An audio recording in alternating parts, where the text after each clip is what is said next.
why don't people want to change? Fear, yeah.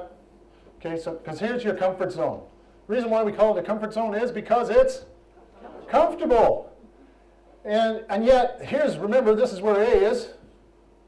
Where's B? Out here. So is it going to be uncomfortable?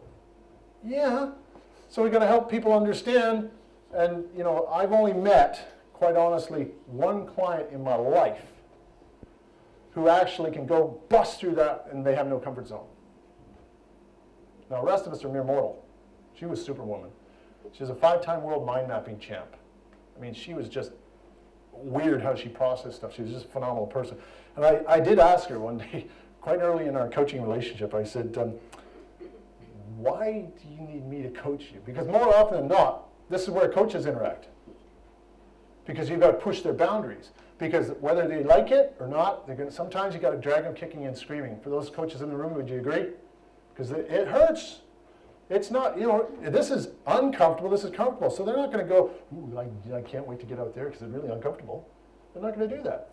So they need help, and somebody that's actually can guide them through that. Sometimes it's less about hand-holding, it's about push, pull, kick, scream. But what she actually said to me was, she said, Richard, I hired you for your size 12s. She said, that's all I need. I just need to know that you're going to hold me accountable. Because from my perspective, coaches have 2 core purposes.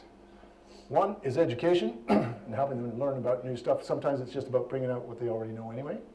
And the second one is accountability. That's how simple I keep it. Because the thing is, you know you need to get out there, but unless somebody's keeping you accountable to get you out there, you're not going to go there. Human nature. You don't want to change. Now, weird that the rest of nature understands change and just embraces it. It just gets on with it and lives in the moment. But we live in the past, we live in the present, we live in the future. We do that whole zigzag. It doesn't work. Now, so out here we have, yeah, the thing is, the opportunity is out there.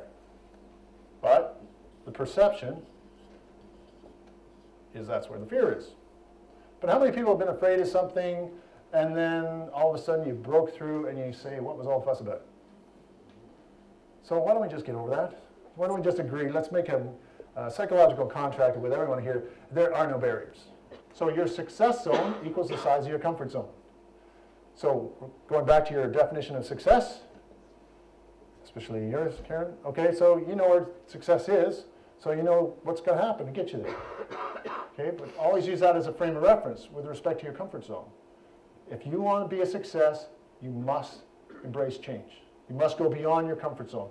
And if you need coaching or mentoring or whatever to get you across there, do it. Even talking about advisors, where do you go for advice? You know, they're at the top of the organization. I said, so so who do you go to for advice? And they go, well, you know, I might go to my accountant, might go to my lawyer. And I'm talking specifically about business owners. I said, well, here's a tip. I said, if you're a business owner, where you should seek advice, unless it's specialists like legals or accounting or something like that. I said, ask the person that's talking to you and giving you advice one question. Are you an employee or an employer? Because if you're an employer, i.e. you own the business, take their advice because they were in your shoes. Okay, but if they're not, if they're an employee, take it with a big pinch of salt.